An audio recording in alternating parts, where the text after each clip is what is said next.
And on shouting out the Ministry of Wrestling podcast. The Ministry of Wrestling podcast. Do you know what I think about the Ministry of Wrestling podcast? It's my favourite podcast, and I'm yet to listen to it. Right now, I will listen to it. Yes. That's the deal, right? So right now, if you're looking at my bald head and you're not listening to the Ministry of Wrestling podcast, I'm ashamed of you. I'm disappointed in you. You've made me sad. And the only way you can sort this out is by listening to The Ministry of Wrestling podcast. Do it now. And subscribe.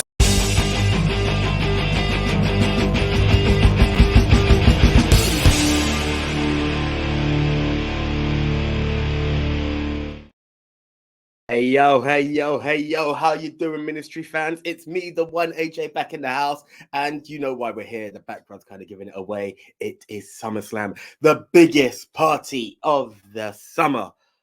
Or is it? Because there's a little show happening in Wembley with just under 90,000. But we won't go there because it's all about the WWE today. It's all about SummerSlam, and it's actually a pretty interesting card. There are some matches there that have us a bit split.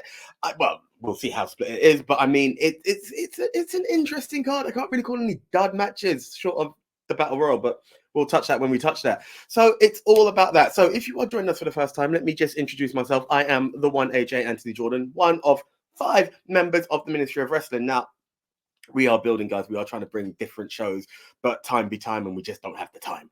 But what we do guarantee every month is pay-per-view prediction shows, whether it's WWE or AEW. We will come, we will put our predictions out, and it all builds up to the end of the year, which is a year after, well, wrestling year. That means after SummerSlam, where we crown the Ministry of Wrestling champ. There's a belt and everything. And simply it works like this.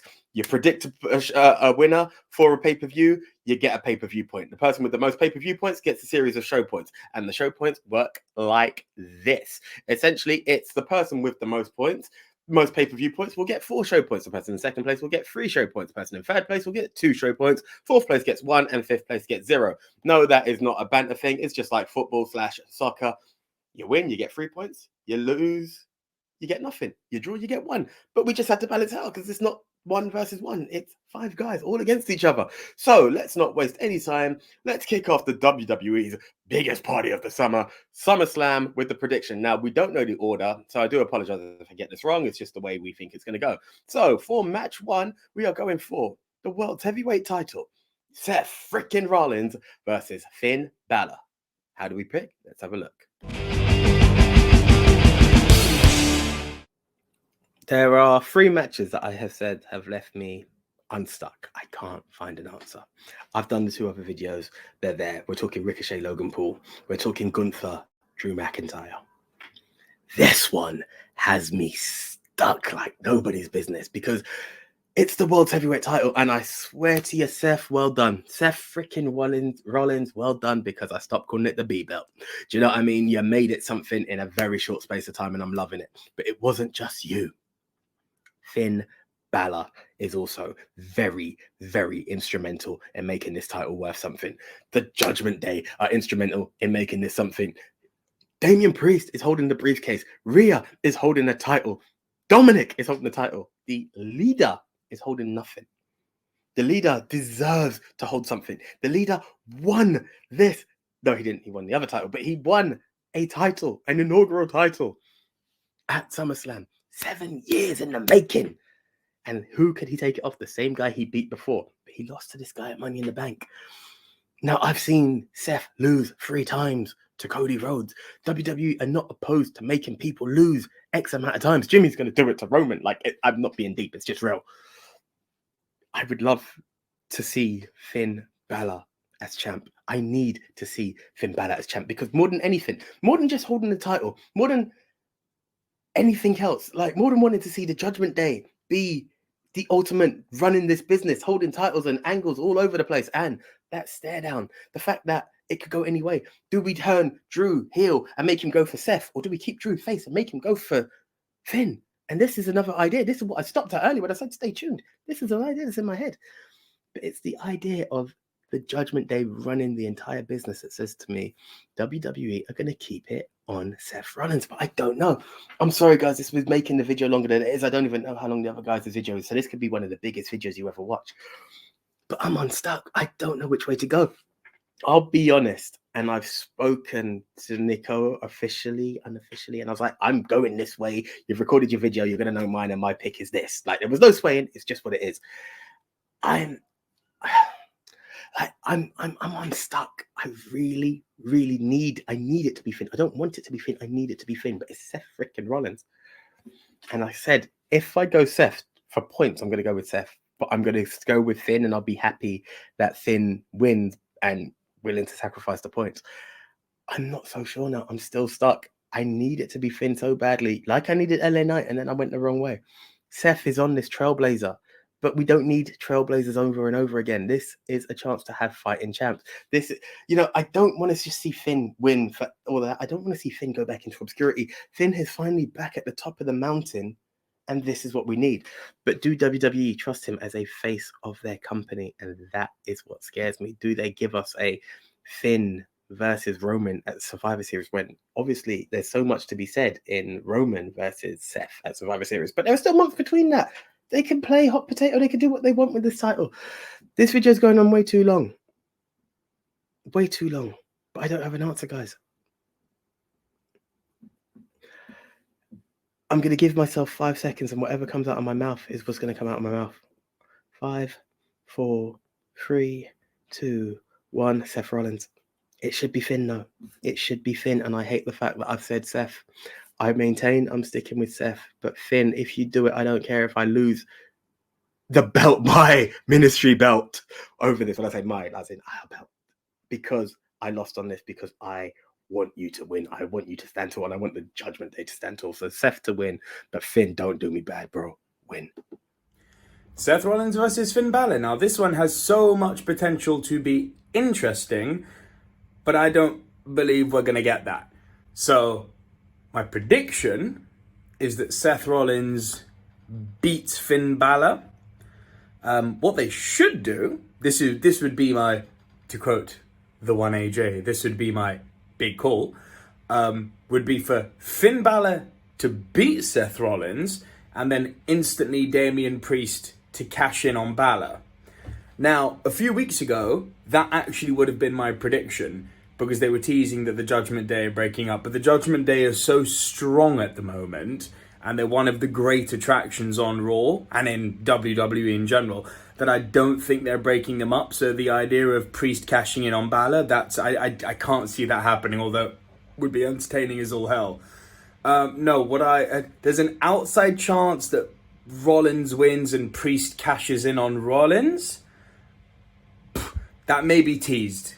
But I think out and out Seth Rollins is going to win this match, and I think he's going to leave with the title, which sucks because it's the boring safe choice and there's so much more interesting stuff they could do here, but I think it's going to be a straight cut Rollins retains. Seth Rollins versus Finn Balor. Let me just get it out of the way. My pick is Seth Rollins. Just because, come on. They can't give it to Finn because there's a story in the Judgment Day breaking up, and this is the thing. If Finn wins, then he's going to get cashed in, and Finn's not going to hold the title. There's going to be another person, he holds another title for less than a day or whatever, something like that. But they can't take it off Seth yet because it's meant to be working as my title, and if they take it off him, it just means nothing.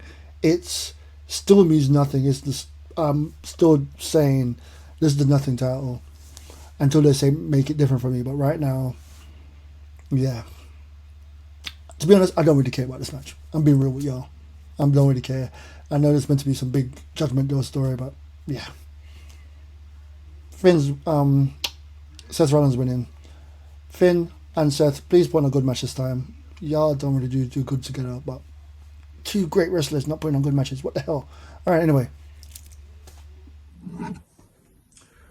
Okay, so this is my prediction for the World Heavyweight title match between Seth Rollins, the reigning defending champion, versus Finn Balor in a match that is 7 years in the making. Now, it's very interesting with this because obviously he's got himself in the title run again, and it's also very interesting because of the situation with the Judgment Day. Now, Damian Priest holds the Mr. Money in the Bank, otherwise known as Senor Money in the Bank. And it's very interesting how this angle could go down. Now, could Balor win and then he cashes in on his own guy, kind of bringing out the dissension to a full-blown thing? Or would Seth retain because of some kind of interference from Damian Priest? Finn Balor loses, but then he just proceeds to beat the shit out of Seth, and then Priest cashes in. This is tricky. And then, I'm hearing about the likes of Finn Balor being injured, but then I heard that he popped his shoulder back, so he's okay now. But then I'm not really sure if he has to take time off.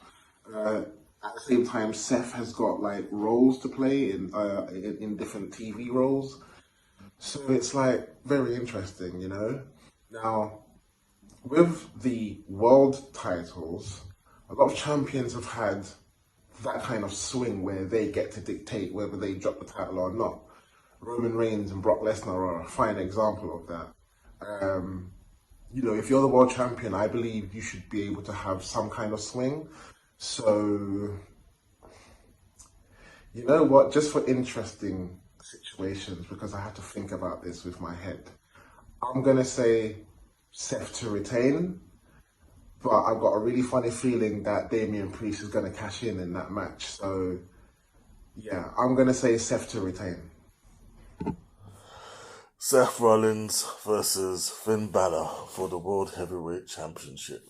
Now, if I was booking, ultimately, I would love this to be, Finn's redemption arc. Yeah, they keep bringing up the 7 years thing and the Universal title reign that never was. He's supposed to be the first, champion ever, but he never even hold it for, a day? Yeah, which it's quite sad, to be honest, and it's quite sad that WWE never actually gave Finn Balor, that chance again.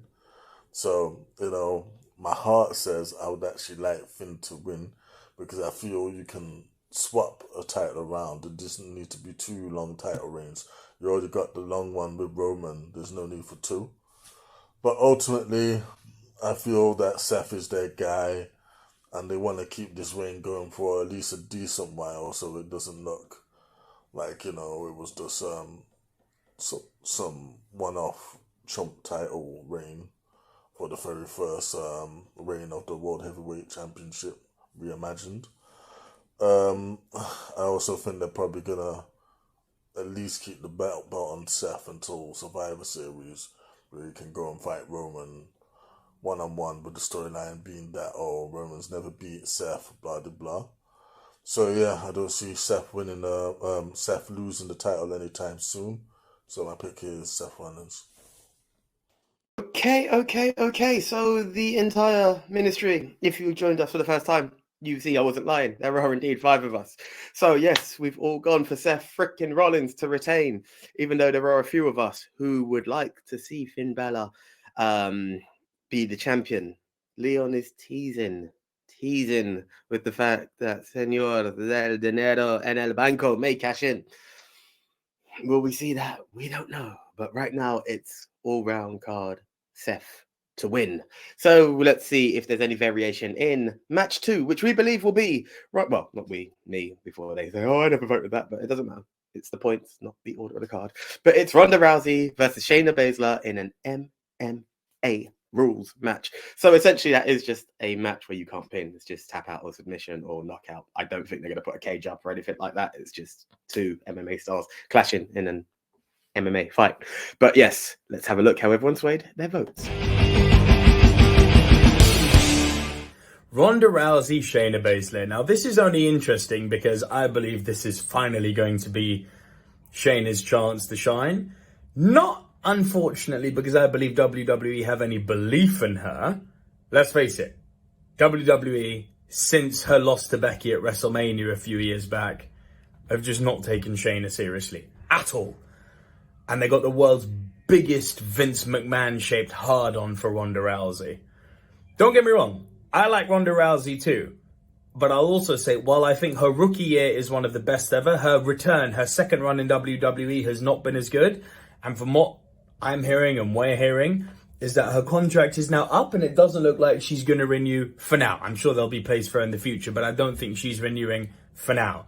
So, on the simple basis, and it's an MMA match. Now, in a real MMA match, you would also think that Ronda would beat Shayna, given her pedigree as an MMA fighter. And yes, I know Dan the Tech is going to scream when he hears that, but she is good. And given that Shayna doesn't have Ronda's MMA pedigree, but are they we're going to get an MMA match according to WWE. We're obviously not going to get the real thing. It's going to be weird WWE warped MMA rules, of course. But on the simple basis that Ronda, I think, is leaving, it would be insanity. Like, here's the thing. If Ronda wins and then leaves, Shayna's done. That's it for Shayna. Logic would dictate this is the, proverbial passing of the torch, even though it shouldn't be passed and Shayna should be a bona fide monster already. Anyway, Ronda is losing, Shayna is winning, but just because Ronda's leaving, not because WWE takes Shayna seriously. Shayna versus Ronda. It should be Shayna because Ronda's meant to be leaving, and this would put Shayna over a hot and make her the new baddest woman on the planet for this one. But I kind of read about two of the matches where Shayna's been dominant over Ronda recently. I don't know if that's true. Once again, I haven't seen the product. But I'm going to go curve because WWE love to do this. Ronda's going to win. Should be Shayna. Ronda's going to win. And then they're going to have another match at some bigger pay-per-view, and Shayna get a win back. But Shayna should dominate Ronda, like really just dominate her in this match and show who the new baddest woman is here in WWE. But I'm going to go Ronda just because of the points, and I almost changed my mind. I'm stopping. I'm out. Thank you. Shayna to win. Yo, so the next prediction is for Shayna Baszler versus Ronda Rousey. Now, this is an interesting rivalry because in real life they are good friends, and the other thing I'm thinking is Ronda going to hang around? Because as much as she said she wanted the tag team titles, they gave it to her, and it's like, okay. And that was that, basically. I just don't know, like, what that was. I don't know. Then I'm hearing she wants to go back into UFC. So I'm thinking, is this her exit match? In which case, when people leave WWE, they usually give that rub match. It's very rare that someone leaving wins unless they're a face. And in this case, Ronda's a heel. So, where are they going with it? Then I have to question Ronda's ego. Is she that kind of, is she, like that on TBS, is she that, is she that kind of person where she's like, no, I want the win, I want my head held high and I want to leave on a high, I want to leave on a win. Because let's face it, she is an egotistical. So it's funny, maybe she's the person to give Shayna the push, because at the same time, Shayna really needs that push. She was lethal in NXT. And now that it seems like she's been going to singles matches again, this would be a very beautiful push in putting her in the title run, and I think it's well deserved for her to at least be in the title run. And for that to happen, Shayna has to win this match.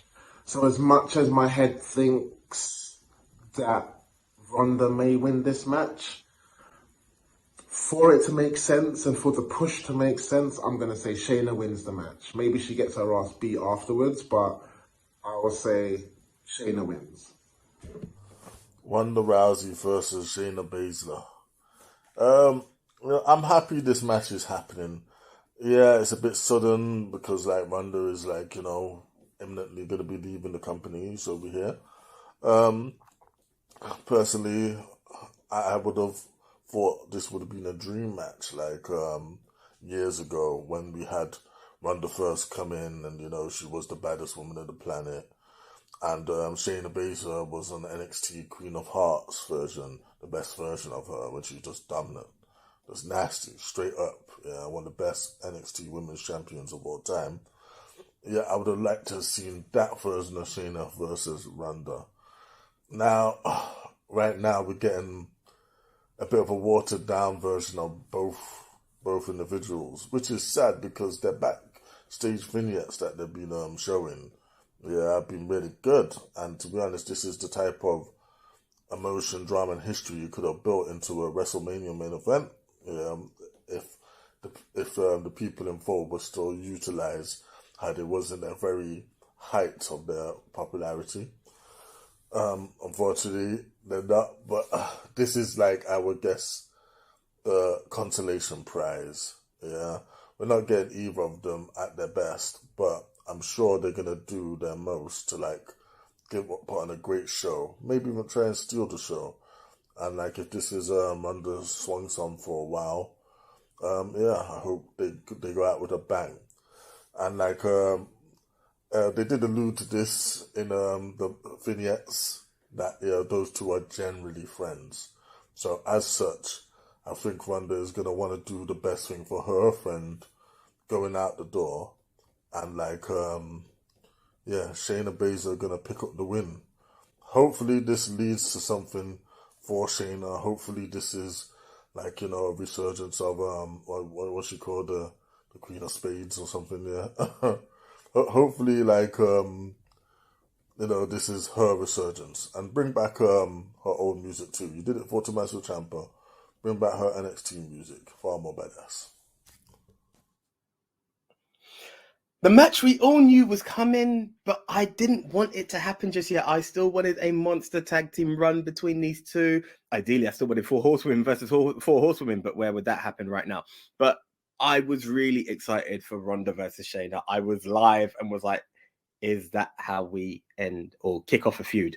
End the tag team title run, kick off a feud. I don't know. I've not had a chance to watch many SmackDowns, or I believe they're SmackDown or Raw, wherever they're on, to be able to get a good feeling of why and how and what have you.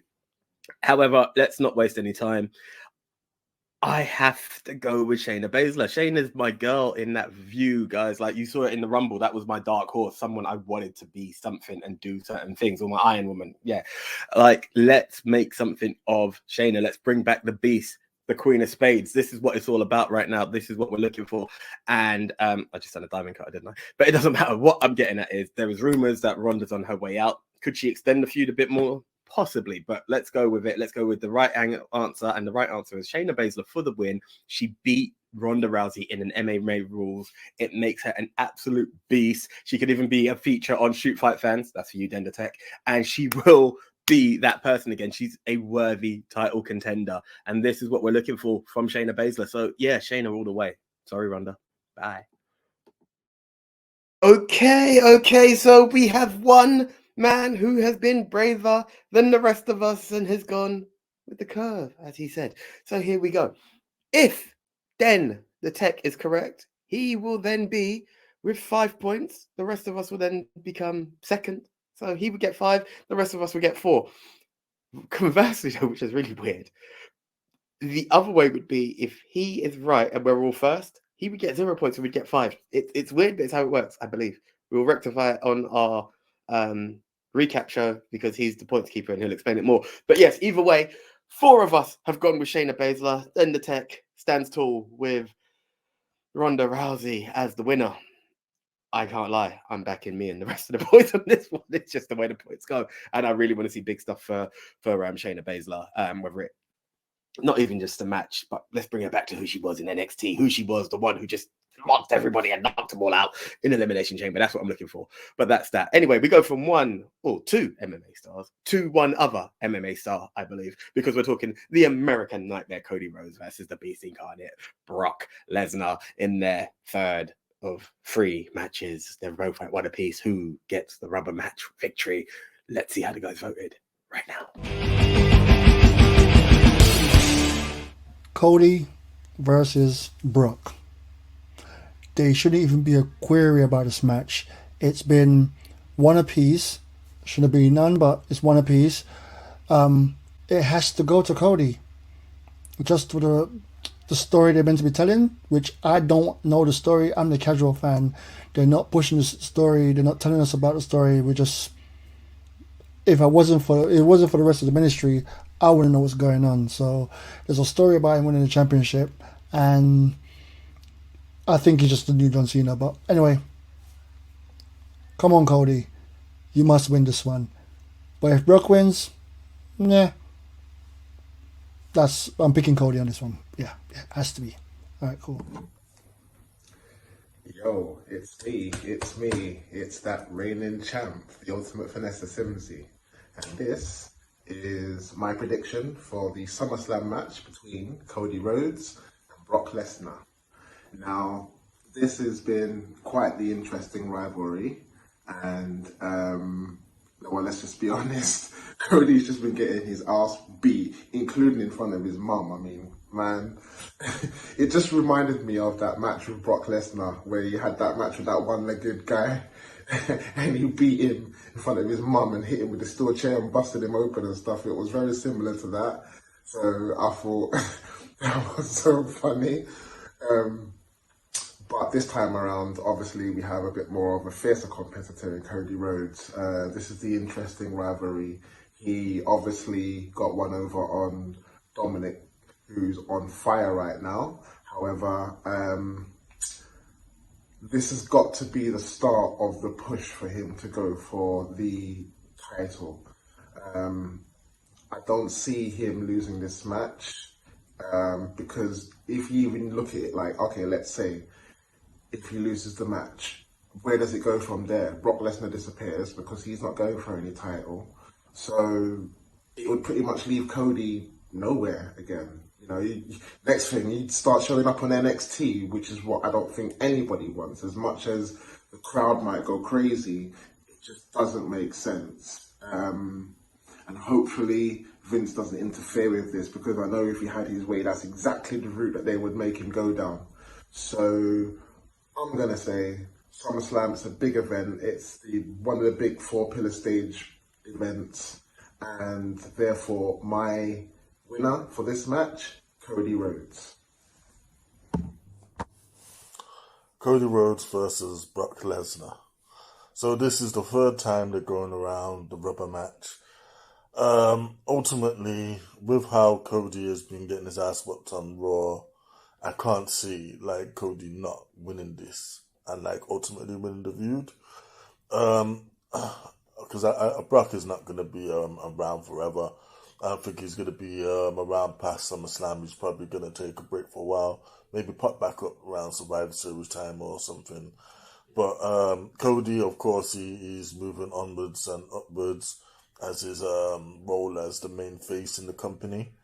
Who he faces next is up for debate, whether he's going to go against Judgment Day, whether it's against Seth, who knows. But ultimately, he's going to win here.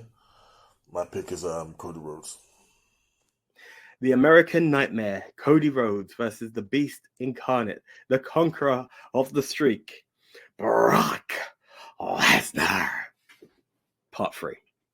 Gimmick. There was meant to be a hog tie match, and that didn't happen because WWE didn't want that. And there was meant to be something else, but hey, it didn't happen. And we're at a point where Raw's gone, and I believe they're both Raw superstars. So unless Brock turns up on SmackDown to say, I want it to be this kind of match, not much is going to happen. It's just a wrestling match with two main event stars for nothing. Not even number one contendership, just fight because, hey, let them fight.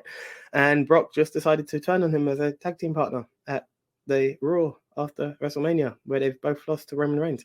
Hey, whatever. Okay, yeah, now that we've summarized why this feud is going on and we're at 3 and it took Brock many weeks to say nothing and then attack Cody because, hey, why not? Yes, you can see my excitement for this match. No, but jokes aside, guys, it's 2 top-tier stars. It could go either way. But, hey, let's be honest, it's all about finishing the story.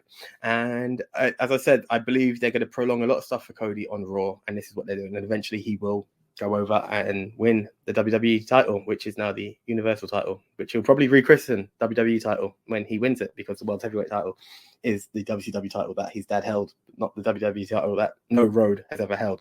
So that is a road to travel. But more to the point, Cody to win. I don't know what this feud leads into. I don't know who comes next for either of them. Hey, maybe our What's Next show will give that a thing. But right now, I believe it's going to be 2-1 Cody Rhodes, because he lost with a broken arm. And without a broken arm, he beats Brock, because that's what he done. He will survive the beast, and he will continue to be the American Nightmare, but the WWE's biggest dream and hope. So, Cody, congratulations. You got my pick. Cody Rhodes versus Brock Lesnar. This one's very straightforward. I went into this rivalry thinking that this was further burial of Cody. Clearly, they're setting him up to dethrone Roman at WrestleMania next year.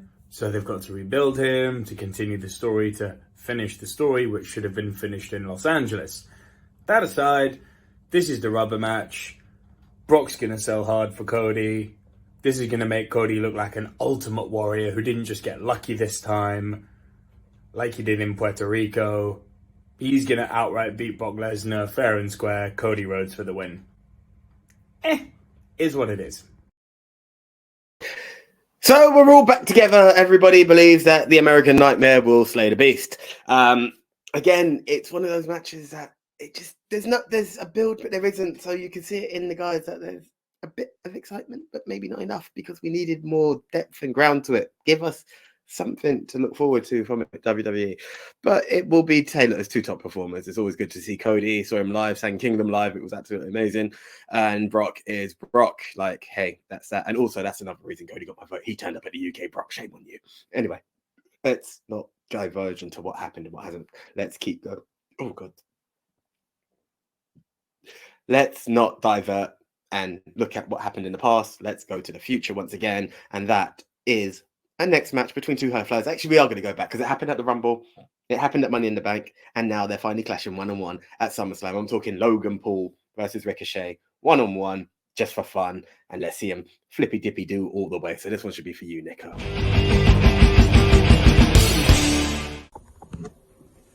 Yo, so this is my prediction for the Ricochet versus Logan Paul match. This is going to be one of those matches that potentially steals the show. Either way, it's going to be a situation where people can't take their eyes off the match. There's going to be flips, there's going to be crazy dives, there's going to be like crazy counters, all that kind of stuff. Now, my question is what WWE are doing with Ricochet right now. I don't know whether he's going to be heel, because they've been kind of teasing that over the last couple of weeks. But then obviously he's kind of still had that face potential as well. And then obviously this match with Logan Paul is that potential where obviously everyone doesn't really like Logan Paul as much as they like Ricochet. So, you know, he's like a potential face favorite in this match. But that's where the confusion comes, because I could say he loses the match and then, you know, he comes out to be a fully blown heel. But then the other question is, are they doing that with Shinsuke Nakamura as well? He's already coming out with dark colours, whereas he usually comes out in red or bright yellow or something like that, but he's coming out in dark colours. So it's like that heel turn's coming with him. It's like they've changed their mind and they're going with Shinsuke with it. For me, see, with Dominic Mysterio, his career got a lot better as he turned heel, and maybe it's the same for Ricochet, because let's face it, you know, as a face, his career is just kind of, it's been mid right now. Maybe he needs that push to be a heel. But then he can still win the match and then have this big, massive ego, which then kind of brings that heel mentality. Everyone loves him for beating Logan Paul, but then the shock factor comes out when he turns on someone who they like more than Ricochet. Because of the experience, I'm going to say Ricochet wins the match. But I wouldn't be surprised if Logan Paul wins the match, which brings that full heel turn in Ricochet. He won't have anyone to turn on because people hate Logan Paul already. And that's kind of why I've kind of gone with Ricochet, because of the fact of it doesn't make any sense if he goes the other way. Ricochet versus Logan Paul. Yeah, this should be quite a surprising, fun match. I feel both of them are going to try and do some very athletic stuff. I'm glad that Ricochet is getting a lot of shine out of this. This is someone who actually deserves to have a higher position in the company than he does. And like getting the rub off Logan Paul, you know, if that's how it has to be done, then that's fine. But that being said, is this actually a push and is this actually a rub, or is this just a showcase match for Logan Paul to like increase his stock and improve upon his story? Unfortunately, I'm going to go with the latter. In that respect, I think Logan Paul is going to get his first definitive win against Paul Ricochet. And yeah, I just hope that Ricochet can recover from such a loss. But, you know, I feel they've got big plans for Logan Paul going forward. So, hey, they're going to like continue pushing him to the moon. So, you know what? Logan Paul for the win. Ricochet versus Logan Paul. Why didn't we see this coming from Royal Rumble? Like, we saw the seeds of a jump and it was like, oh, look, two high flyers and left it as that. Money in the Bank, we all saw it like, they're on collision for a match. And it will be something. They're both supreme athletes. One is nerfed according to Nico, but we're not going to get into that. It's about two guys who know how to put on a show. And I'm not going to lie. In a previous video or coming up video, I talk about certain matches having me unsure. This one has me more unsure than I'd ever want it to be. And I don't know why. Because I work on the logic of it's Ricochet who's quite prone to losing. So it's not going to hurt to have another loss. And Logan Paul, the celebrity who's not a celebrity. So he should win. It's kind of there. It seems like Logan for the win is the answer. Then Logan mentioned that Samantha Irvin is going to have to announce another man as a winner while her fiance is in a match. And that's kind of deep. And you kind of feel like there's going to be that moment of the engaged couple, like, hey, and the winner is Ricochet. Like, it has a certain moment. And let's be honest, Ricochet needs a couple of W's under his belt. Braun's off the map. He needs to stand out as a single star again. And this will be a good match to do it. I don't want to keep calling nefarious means. No, I think Logan's going to do a bit of dirt. Is he though? I'm really torn on this one. So torn. But I'm going to go with the basic logic. I think the last time we went there of the celebrity versus a wrestler, the wrestler won because it was Seth freaking Rollins. And there was no way Logan Paul was beating Seth without nefarious means. And Seth had done enough to get wound up by Logan. Sorry, Logan had done enough to wind up Seth. This is slightly different. Logan's got enough to be round up with Ricochet for. So I think it's going to happen and the feud extends. Maybe into Survivor Series because, hey, why not? But yeah, right now I'm going to go with Logan Paul for the win. But there's still a part of me that says Ricochet because I want to see Ricochet do bits again. But Logan for the win. Ricochet and Logan Paul. So. Let's look at things for real here. Logan Paul has been a loser since he joined WWE. Not metaphorically, literally. Seth Rollins, lost. Money in the Bank, lost. Roman Reigns, lost. The guy doesn't win matches. But WWE need to have that rub on him. They need to make him feel like a big deal. So who's the ultimate jobber in WWE? Well, it's Ricochet, isn't it?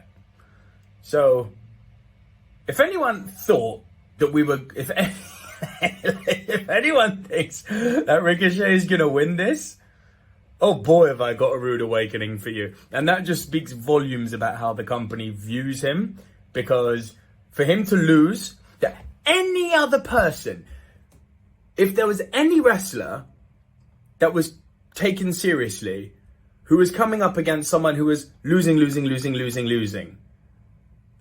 you wouldn't want the top guy to lose to the loser. That wouldn't make booking sense. But yet, here we are. If you insert the names Ricochet and Logan Paul, the made guy is going to lose to the loser.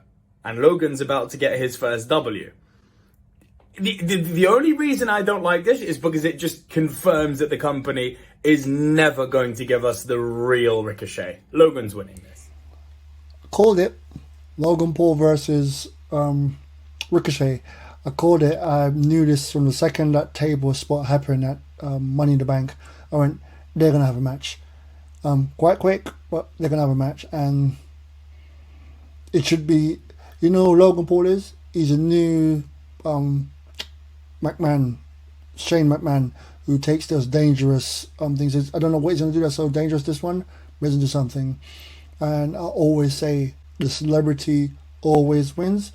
And I know he's not really a celebrity in the case of in WWE as much right now, but he's meant to be a wrestler, but he's still a celebrity in majority of people's eyes. So, and Ricochet can't get a win for this to save his life. So, I'm gonna go with Logan Paul, and plus the heel heat.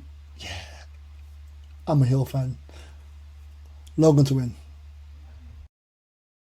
Okay. So there we go. Everybody went Logan Paul except Leon, our current champ. You saw him with the belt in the other video. That's the ministry belt we refer to.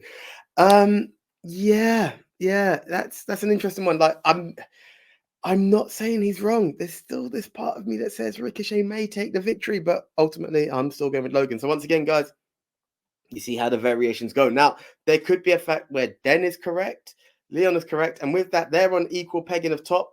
Me, Nico, and Big Tone, currently all on the same vibe, will be flatlined as, I believe it's third onwards. Anyway, but yeah, they would be at equal pegging, and then we'll go down. Yeah, I believe it's 3 points for that for us. So yeah, that's the way it goes. It's getting interesting now. It's getting juicy because there's a bit of variation.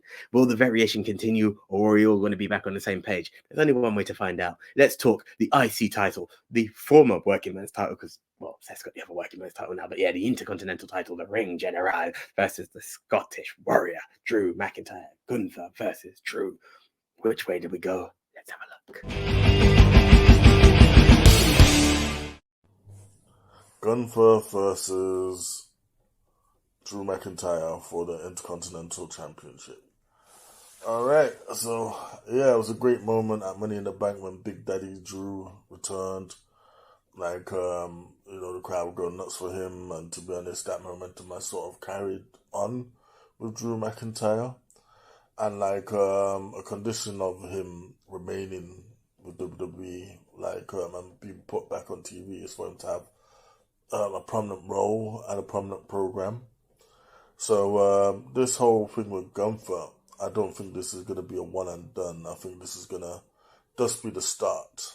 Yeah, and it's going to continue on because Gunther, he does have, I think he's got a month or two before he actually becomes the longest reigning Intercontinental Champion of all time.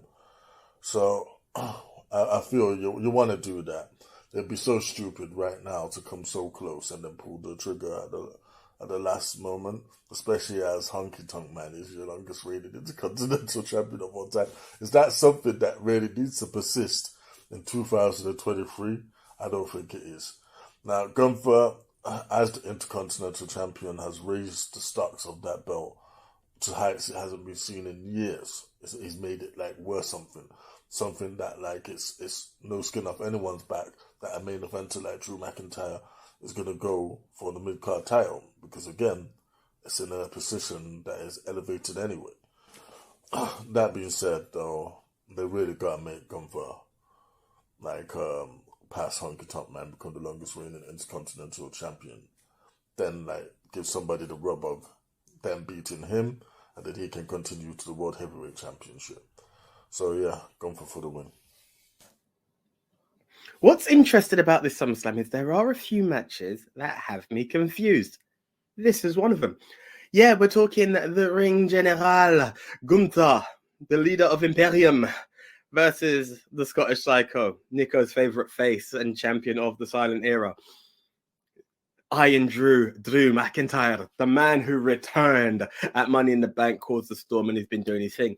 Now, with Drew returning, it looks like it's in his favour. With the strong contenders that he's had, this being Gunther, this is one of the biggest contenders. The fact that he was in a triple threat before, he's come back determined. This is where his eyes is on the prize.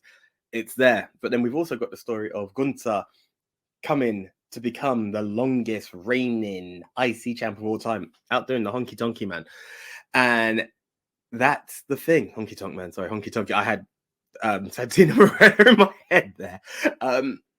Yeah, it's a tough one. I don't know which way it goes.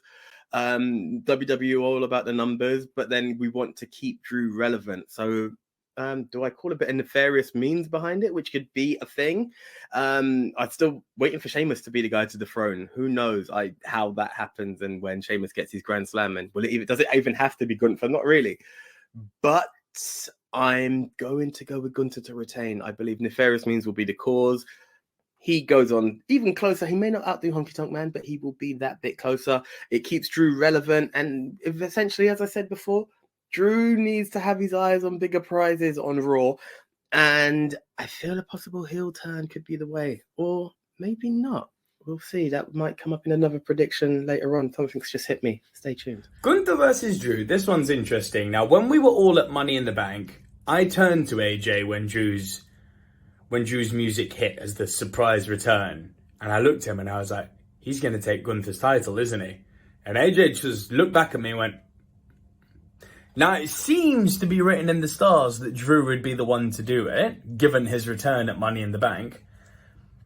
However, given that we're so close to Gunther being the longest reigning Intercontinental Champion ever, and that WWE is a company that likes big numbers because big numbers are big, Gunther has to retain this.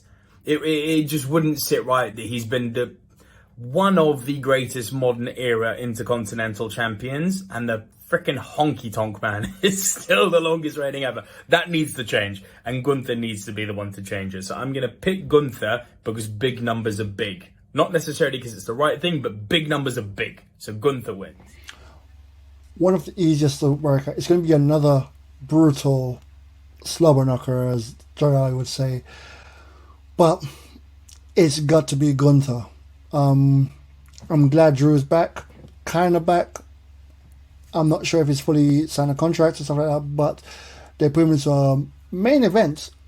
Don't get it twisted. This is a main event because Gunther's carried that Intercontinental title very well, and his matches have been one of the ones everyone's been looking forward to. I just want to know how red their chests are going to get because, yeah, those chops. Anyway, my pick got to be Gunther. Let's see what happens.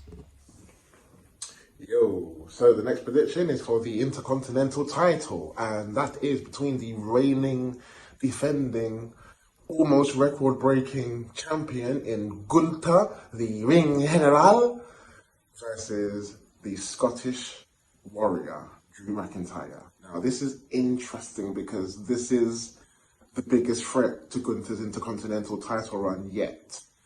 There has been some close matches, but at that time, we knew that, he was on that record-breaking title run. And again, this is the same. He still hasn't matched Honky Tonk Man's reign yet. He's just a couple of days shy. And I really think that they're pushing him to be that new world record holder. They've done it with Roman Reigns, or they're doing it with Roman Reigns. They've done it with the Usos. Previously to that, they did it with the New Day. I think it's about time we step up those reigns. And it seems like a kind of a trend now, because we have a long reign in, Austin Theory, which is kind of giving away my prediction in the next match. But still, we've got a lengthy title reign with Gunther, with Roman Reigns. We've had it with the Usos. So I think this is going to continue. As much as I think he's a massive threat and he really looks like he's the person to beat him, it will come close, but I think, they're on that road to beating Honky Tonk Man's record. So for that sense, I'm going to say Gunther to retain. Okay. So everybody has gone with the Ring General to still dominate the mat and make Drew respect him and retain the title and continue to be that guy. Will Drew end it? At first, as Nico said, I did think so. I have another prediction in my head. I don't know if it's for today, so I shan't call it because I'm not putting it out for everybody. But yes, we progress, guys, and we look that bit deeper into the world of SummerSlam, and it's the match that nobody cares about because nobody knows who's in the match except for one, maybe two. But either way, this is all recorded pre-SmackDown, so there might be like a load of names come out there, and it might be the return of The Undertaker and the return of Kane and maybe Stone Cold Steve Austin and The Rock throw their names into it. But right now, that is all fantasy because there's not a chance in hell that's going to happen, and it sticks down to the Battle Royal with just Sheamus and LA Knight listed, and you know it's just everybody and anybody just coming in. No one's even going to have entrance music. They might all be in the ring or they get 20 seconds of their song. Who knows how it goes, but it doesn't matter. Let's see how everyone predicted. It's going to be kind of predictable because, let's be honest, there's not much to guess for in this. So yes, the Slim Jim Battle Royal, which is the highest wrestling endorsement ever, apparently. But yeah, congrats WWE, but excitement for the match, zero. Yeah, the Slim Jim SummerSlam Battle Royal. How did everyone pick? Let's have a look. Right, so there's a SummerSlam Battle Royal featuring TBC. I actually don't know who's there. At one point, Wikipedia had this thing that said Shinsuke Nakamura is a winner. So I was kind of tempted to go down that way. They had a whole list of winners, and I'm not too sure how that went about. I've also thought of Grayson Waller, because what happens with these Battle Royals is they've got certain hot commodities that they want to become bigger stars, so they kind of give it something because you're hot, but we don't have anything planned for you. And with that, I have my answer. That's right. Yeah, I'm going with LA Knight because, quite frankly, he should have been in a title match by now. He should have been Mr. Money in the Bank. Not that I'm complaining with Señor del Dinero en el Banco. However, this has to be LA Knight's moment, because why?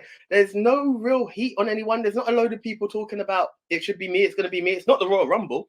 So you're giving him something where it doesn't need to something. And very much like the Andre the Giant Battle Royal, you've had Cesaro, you had Jey Uso, Big Show naturally. And I'm just going to go with LA Knight on this one because, quite frankly, who else is there? Yeah. So LA Knight for the win for me, if he's even in it. SummerSlam Battle Royal. Look, this is, there's only one man here. It has to be LA Knight. There's no one else I can see doing this. The winner of this, I suppose, is going on to take the US title from Austin Theory because Escobar's not doing it. So he didn't win at Money in the Bank. He didn't win this elimination fatal four-way thingamajig tourney for the US title. This has got to be LA Knight's moment. If LA Knight doesn't win this, he is not the next Rock or Austin or Randy or whatever. He's the next Mr. Kennedy. But LA Knight has to win. The Battle Royal, the match that no one should be able to predict because it's all over the place. If it's not LA Knight, something's wrong. It's got to be LA Knight. I'm picking LA Knight because at my WrestleMania memory is us walking up the tunnel. Yeah, didn't know who it was. Had to be explained to me why people making that noise. Then saw him at Money in the Bank and what a pop. He came out, what a star, the build for that. I haven't watched anything since Money in the Bank, but I know LA Knight is hot right now, so I'm going to go with LA Knight. Or some heelish figure. Please let Dominic be the one to throw LA Knight out at the end just to create some more heat on Dominic, but LA Knight to win. Yo, what's up? So this is my prediction for the SummerSlam Battle Royal. Now the problem with this is, like AEW's Battle Royal, this one has been added late. They've only announced 2 superstars so far in Sheamus and LA Knight, with, I guess, SmackDown or Raw, the go-home shows, that will probably announce the rest of the competitors for that match. I'm not sure if they get a title match after that, maybe an IC title match, maybe a US title match, maybe a world title match. But again, it's a very late announcement. It's not been hyped up over the weeks, which would have made it even more interesting. And that seems to be the thing nowadays. I don't know what's happening with this late additions to pay-per-views, especially SummerSlam. You know, these things should be in stone from the very get-go, you know. It doesn't give it much build, which means, like, you know, this is probably going to be the match where everyone wants to have a break or something. It might be the first match. It might be on the pre-show. I'm not sure. But at the end of the day, I think this match, and it's sponsored by Slim Jim as well, I think this match is solely designed around LA Knight. It's a sponsored match again, pretty much like the Mountain Dew. And who was in that match? It was LA Knight versus Bray Wyatt. Now, although Bray Wyatt won that match, this is a little bit different this time. So I'm going to give the bold prediction, even though there's only 2 superstars that's been mentioned for this Battle Royal so far. I'm going to make the prediction and say it with me, LA Knight. Yeah, that's the one who's going to win the match. LA Knight for the Battle Royal winner. The SummerSlam Battle Royale, or as I like to call it, the Consolation Prize Battle Royale, where we're going to try and stick as many people onto the card as possible. I reckon this is probably going to be like a pre-show match or whatever, which is fine. But like, it's too bad like I record this now because I really want to see SmackDown and see where they're going with LA Knight versus Sheamus.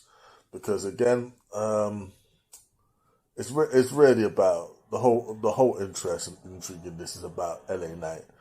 And will they, won't they push him as far as WWE is concerned?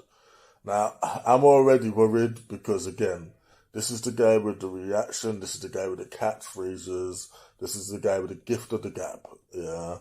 But, like, you made Sheamus get the better of him on SmackDown, verbally, like, that doesn't... Like, I love Sheamus, feel like Sheamus is underrated in his own right, but you should not be getting the best of LA Knight right about now because LA Knight should be being pushed to the moon. It's not often you get someone that's over so organically, that has the fans invested and they want to cheer for him naturally and see him elevated. For me, like, you know, if I was making choices in WWE, he wouldn't even be in this match. He would be fighting Austin Theory for the US title, yeah, and dethroning him, yeah, and like, you know, make him have a run with some gold. But maybe that's coming down the line, and as such, something to help him build momentum would be winning this Battle Royale. So I don't really see any other fireball contender to win this than LA Knight.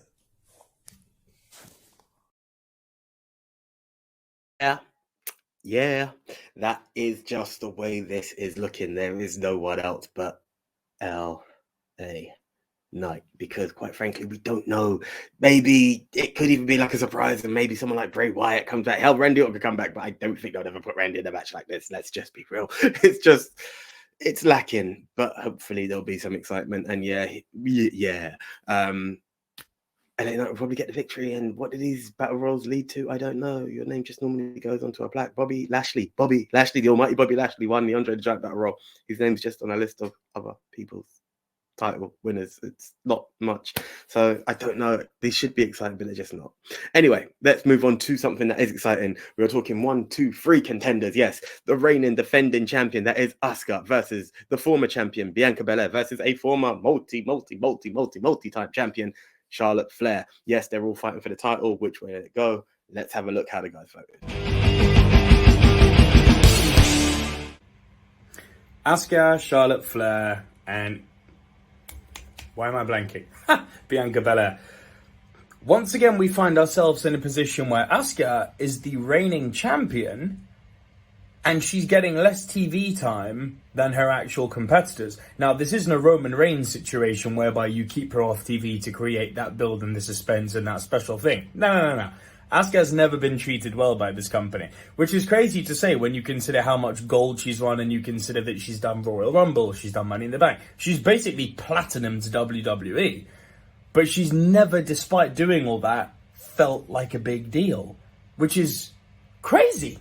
But it's that aside, I can't see Asuka dropping this. Specifically, I can't see Asuka dropping this to Charlotte and Bianca. I think Asuka will retain during the match So so it depends how AJ wants to do this prediction. Within the scope of the match, Asuka beats the other two ladies. But I believe Io Sky is cashing in on Asuka, and I believe Io Sky is becoming the champion tonight on SummerSlam. So, depending on how you want to see it, Io Sky will leave with the belt. That's my prediction. Io Sky to win. None of the three. Io Sky wins. The triple threat match. Blondie McMahon's lovely wrestler that doesn't wrestle, then interrupt and do her thing. Charlotte Flair versus the reigning champion, the strong, super Bianca Belair. Then you got my girl, the mad one, the one that I loved during the lockdown period when I actually decided to watch the product again. Asuka. Asuka should retain, but it should be a hella match. Yeah, it should be a crazy match, and set up a match between Bianca Belair and Flair again. I mean, Ric Flair, Charlotte Flair. But yeah, Io Sky could cash in, but it doesn't matter. It's about who wins the match. So I'm gonna stick with Asuka winning and Io cashing it in, even though that way Charlotte could win and Io cash in. I'm gonna stick with Asuka. Asuka to win. Yo, so the next prediction is for the women's title. The reigning champion Asuka, Charlotte Flair, and Bianca Belair. This is a triple threat match where it's very interesting because Asuka doesn't really. It's like the rivalry between her and Bianca Belair has kind of died down. Now, that should have been a continuing storyline, in my guess, but all of a sudden Charlotte's got involved. So this could go one of two ways. Either Asuka could lose the title to one of the two girls and then the rivalry continues between them with the championship, or Asuka could retain but the rivalry between Charlotte Flair and Bianca Belair continues. And this is obviously going to go beyond SummerSlam. So I think because of the long build story that they're doing with Charlotte and Bianca Belair, for example, on SmackDown, they had a tag match, and Bianca didn't really want to be in the title match, but Charlotte Flair kind of wanted it, and then there was kind of this settlement after the match because Charlotte tagged herself in. So there's that building sort of thing, and I think Asuka's going to be smart enough to pick up on that. I think she's really going to be smart on this. I really hope that, they just didn't put the title on Asuka for the sake of it. She's just got that new designed women's undisputed title, even though they wasn't combined, but okay. But for the likes of that rivalry continuing, I'm going to say, because that rivalry is going to get so big, it's going to cost both of them the championship. So Asuka to retain the women's WWE Women's Championship. Asuka versus Bianca Belair versus Charlotte Flair for the women's WWE title. Okay. This actually should be like one of the best matches on the card. It actually might steal the show because all three are world-class performers and the best in their division. So yeah, I can't see Asuka losing it so soon because what would be the point of making her dethrone Bianca's epic reign just to do that? Although wise man said never bet against the blonde when Vince McMahon's about, and we know he's about secretly somewhere behind stage. But I'm hoping that common sense prevails, and this is not just another Charlotte reign. We can do that at any time. We can push the button on Charlotte being champion anytime.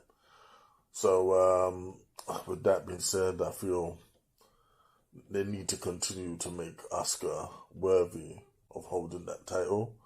So this will be a great win, but beating two of the very best. So Asuka for the win. So the WWE Women's Championship is on the line with the reigning, defending Asuka versus Charlotte Flair. Woo! And Bianca Belair, the EST of WWE, the one who can do no wrong.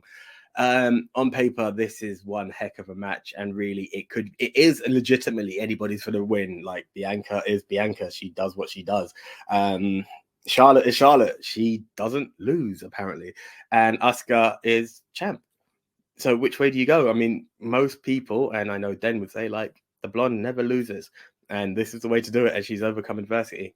I'm not of that. I'm hoping WWE kind of changed the narrative, you know? I would like to believe Asuka walks out as champ. I would like to believe that a feud between Bianca and Charlotte kicks off to then crown who deserves their individual shot. I'd like to see both of them get an individual shot or something. And really, they deserve a feud for the title at Mania. And I believe that's where Charlotte will win the title. Maybe at Survivor Series, maybe a bit later on, maybe in December, hell, even at Rumble.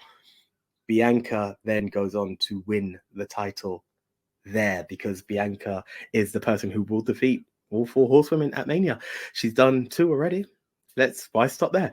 That's what it's all about. She's feuded with 3 and won 3. So Charlotte is her Rushmore, essentially. Her Everest to build her Rushmore, as it were. And I just don't see it. I want to see more. I want to see more of Asuka as champ because we've not seen it yet. Yes, it's not been much because she's just had those 2 who are the bait ones. Like, I want to see a bit of Asuka and Io. Hell, could Io even run out? That could even be the distraction. And then both of those ladies are after Io because they're upset with her. But there's enough for Asuka to get a win. They've trusted her with the title. Let the gimmick run. Let it be something. Don't make Asuka a transitional champ. Asuka deserves better. Like, if she loses, I'm actually going to create the hashtag Asuka deserves better. Naomi deserves better. And now she's in Impact. She deserves to come back. Trinity deserves to be back in WWE. But let's not waste any time. Asuka for the win to retain. Please, Asuka. Please, Hunter. Please, Vince. Make it happen. Asuka to retain. Okay. Now, there is a small rectification here. The image shows that Nico has gone for Asuka to win. I tried to be generous. The guys haven't gone with it. So for this season, Money in the Bank rules state that you will go with who you believe walks out as the title, not who wins the match. Logic would say you go for the match, and if it's another match, it's another match. But they don't want to hear me, guys. If you agree with me, comment below. But there will be a roundtable discussion in person, which you guys won't see. Hey, maybe we will. It depends. It's content, right? But it doesn't matter. Either way, while all of us have gone Asuka, Nico, I have confirmed it with him, says Io Sky to walk out as the champ. That's the way he's going. Io Sky is his pick. I just not had a chance to update the image. If editing permits it, you'll see it. But right now, Io Sky is Nico's pick. Everybody else has gone for Asuka to retain. So that's the one. So now we have 3 people on the varying scales. We have Den going with Ronda. We have Leon going with Ricochet. And we have Nico going with Io Sky to cash in. You may regret that, Nick, because I gave you guys a chance. But that's the way it goes right now. Everyone else is going Asuka. So right now, there's only 2 gents. The 2 Tones, AJ and Big Tone, are still on level pegging. So, bro, I've got your back right now. But okay, let's bring it down to the last match. The one that everyone's talking about. Who will be the tribal chief? Who will be the universal champion? It's pretty obvious, isn't it? But it doesn't matter. It's the main event. It's the bloodline story that we thought could not last 3 years, but somehow it's still there and they still got it out of their hands. So let's not waste any time. Roman Reigns versus Jey Uso for the 3rd time. And it's still just as exciting. The main event.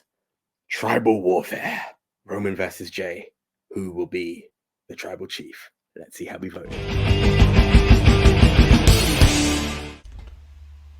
So this is a title match with a name and stipulation that I have no idea what it is.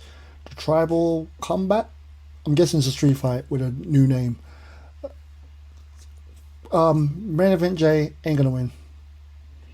They're gonna keep it on Roman. It's got to be a big single star. It's got to be Cody to take it. Or Solo. Jey be great, but it won't be Jey.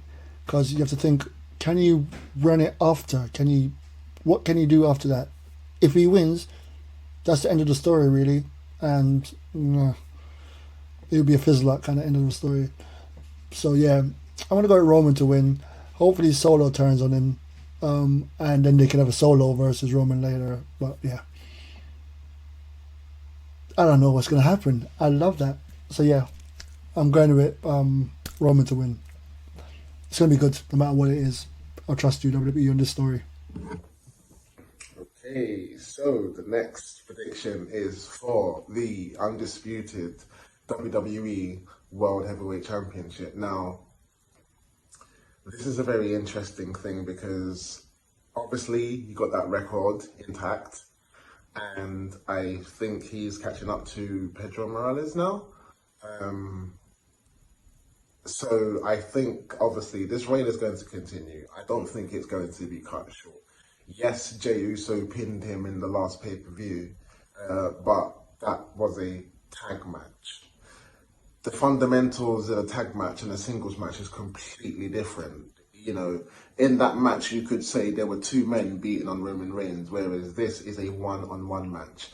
Yes, there can be interference, and I think for that very reason, in a singles match type of frame of mind, that's what's going to cost Jey Uso the championship win. It would be a massive shock. I think it would be on the levels of Kofi Kingston winning the WWE Championship. You know, that was hella emotional. And if Jey were to win, it would be hella emotional for everyone. I don't think there would be one person that would disagree with that. And I know it's come full circle since the first match that they had.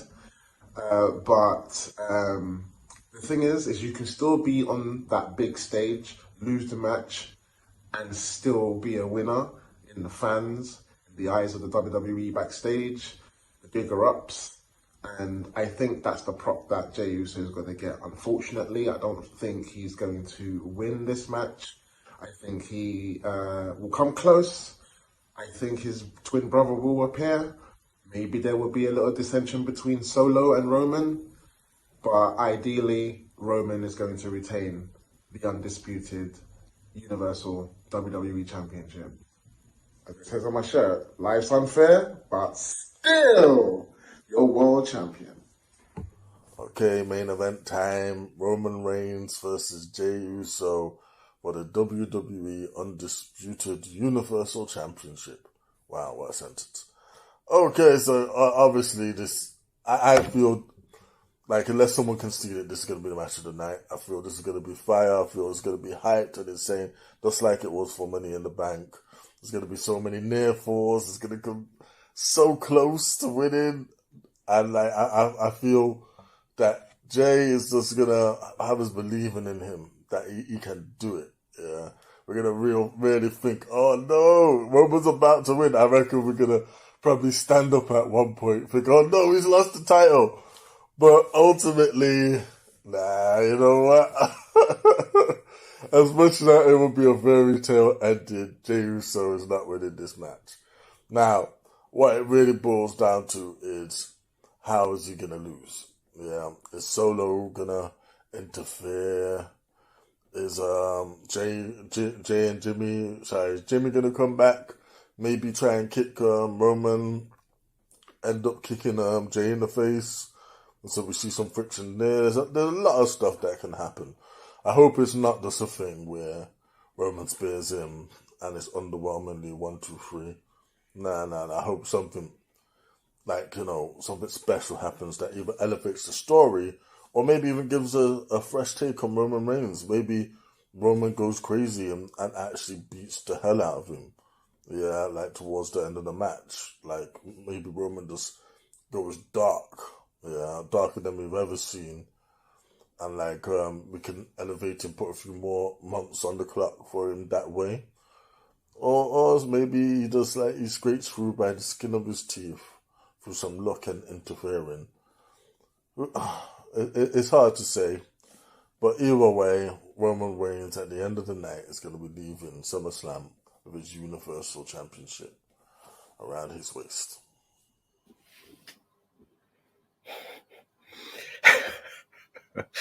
So the bloodline fallout continues, and it's a rematch of a yesteryear match, a yesteryear battle that went on, and that is main event Jey Uso versus the Tribal Chief, the head of the table for now, Roman Reigns. Because yes, we are talking tribal warfare.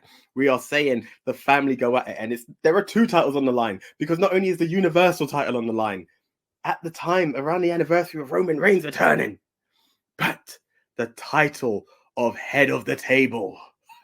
Could we go back to the O2 thinking, oh, head of the table to a new man? It's all very possible, but I don't think so.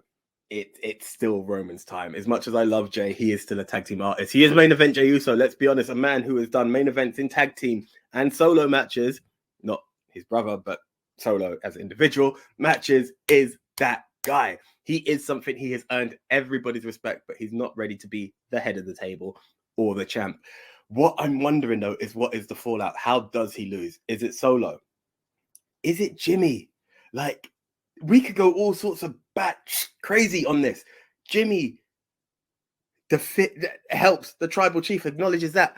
Solo doesn't agree with that. Spikes Jimmy and Roman. Like, there are so many angles. Could we then have a match where it's Uso versus Uso, tribal chief versus street champ, and that's like there, and then we get a fatal four-way because we need to see it all. We need the fallout. This is the crux of it. We need to see all four of them go at it. Roman versus his cousins, brother versus brother versus brother versus cousin. Like, let them all go crazy. And you just got Paul Heyman in the corner just laughing and smiling, and then Rikishi comes out because, hey, it's family. And then you see this is the thing. People talk about The Rock might be here for Grayson Waller. Your family are fighting. They're fighting to be head of the table, and you want to come for Grayson Waller? Shame on you, Dwayne. Shame on you if you're tied up. But let's not waste any time. We tried to keep these under a minute. I'm here at 2 minutes 10. All I'm going to say is Tribal Chief Roman Reigns to retain. But how and what is the fallout? I don't know. Let the story keep running because I'm still loving it. They the ones, baby. Roman Reigns against Jey Uso. I am going to say something hugely unpopular here. I could not give a just because this is so predictable. Like, yeah, it's cool that we're doing this tribal combat, which is essentially just a match. It's just a match. It's got some nice narrative around it. And Jey has been cutting great promos for the last few weeks. He's got a lot of people believing. But he doesn't have Daddy Goofold. He does not have old Double V, the Viceroy Verisimilitude fold. There's no way Roman's dropping to Jey.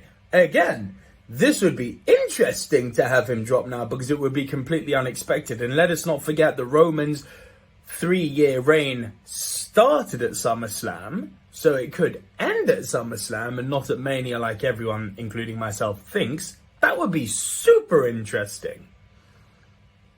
Jey's not winning. Roman's retaining. Okay, there it is. It's official. We've all gone for the tribal chief, the current tribal chief, because it's kind of the way in it, let's be real. But there we are, guys. So just to give you a bit of a recap onto the way that everyone voted, I, the one AJ, Anthony Jordan, went for Seth Rollins, Shayna Baszler, Cody Rhodes, Logan Paul, Gunther, LA Knight, Asuka, and Roman Reigns. Nico had previously stuck on a very similar level. Actually, I've got rid of it, so it doesn't matter. But this is his current layout. It is Seth Rollins, Shayna Baszler, Cody Rhodes, Logan Paul, Gunther, LA Knight, Io Sky, and then Roman Reigns to retain. Then the tech has gone slightly different. He has gone for Seth Rollins, Ronda Rousey, that's the difference right there, Cody Rhodes, Logan Paul, Gunther, LA Knight, Asuka, and Roman Reigns. We then move on to Leon, who has gone, this is a current champ, by the way, guys. He has gone for Seth Rollins, Shayna Baszler, Cody Rhodes, Ricochet, Gunther, LA Knight, Asuka, and the tribal chief Roman Reigns. And then a very wise man by the name of Big Tone has gone exactly like myself. He has gone for Seth Rollins, Shayna Baszler, Cody Rhodes, Logan Paul, Gunther, LA Knight, Asuka, and the tribal chief himself, Roman Reigns. So, guys, you can see there's going to be a bit of variety in there. There may be a winner, hopefully co-winners. That's what I'm going for right now, but it may be, it may not be. It doesn't matter. It's looking like it's going to be a fun match, and that's what it's all about. A great time. Just to give you an idea of where we currently stand, as I said, Leon is our current champ. He won last season. The current points as of Money in the Bank are as follows. This is how it looks. I myself have 30 pay-per-view points and a total of 40 match points. When it comes to show points, I have 13. Big Tone is sitting there with 14 points. Then the Tech at 10. So he's in last place at the moment. Is he? Yes, he is. Then we have the current champ at 17 and Nico at 15. So as it currently stands, the current champ is still in the lead, followed by Double V Nico, followed by Big Tone, followed by myself, and then in last place. All it goes is, this is the way it currently goes. Let's see what happens after SummerSlam. It's going to be a good show. We're all going to be together watching it. Look out for our reaction show. Look out for our What Next show. These are the 3 shows that we've currently got going on. There may be more coming soon, guys. But here we are, 1 hour 20. I'm the One AJ signing out saying thank you very much for joining us. See you soon. I'm out. See ya.